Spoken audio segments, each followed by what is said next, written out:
অনেকদিন পর গ্রামে আইলাম, নরতেলে ঘুরে আই গে। নতেলে নদীর পারে যাই, নদীর পারে বলে কেকের দোকান হয়েছে। গ্রামেও কেক পাওয়া যায়। নতেলে তুই তো বিশ্বাস না করলে রং তার দেখে নিয়ে গে। নতেলে যাই দেখি গে কোন দোকান আছে।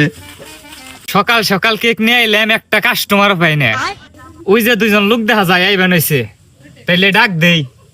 ওই ভাই আহেন আহেন, কেক আছে, বুঝে ভাই পুডিং নন আছে। যাই, বুঝে দোকান নন যাই। নন আপা তাহলে আপনার দোকানে কি কি কেক পাওয়া যায়? লেখাই আছে, আপনি দেখেন তাহলে। দেখি রিপনের বউয়ের ডায়াবেটিস পুটিন। আপা এটা নাম হইলো কে? কারণ এই পুটিং রিপনের বউ খাইছে আর ঘুম পারছে, খাইছে আর ঘুম পারছে, এখন হইলো ডায়াবেটিস হয়ে গেছে গা। ঠিক আছে, তাই এই পুটিং এর নাম হয়েছে রিপনের বউয়ের ডায়াবেটিসের পুটিং। আপু আপু আপু এটা কি, এটা কি? আরে ভাই আপনি গায়ের উপরে পড়তেছেন কেন? কেক নিবেন আমি বলতাছি তো। আরে ভাই আপনি চাটাচাটি করেন কেন?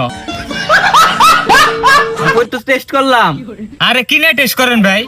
কিন্তু মু দেখাই তো আইছি। আপু তে আমি এই যে আমার বন্ধু জিগাইলো যে কেকের নাম কি, তে বলেন কেকের নামটা। কেকের নাম তো বলো মই, কেকের নাম হলো সজীব বউয়ের গোলাম কেক।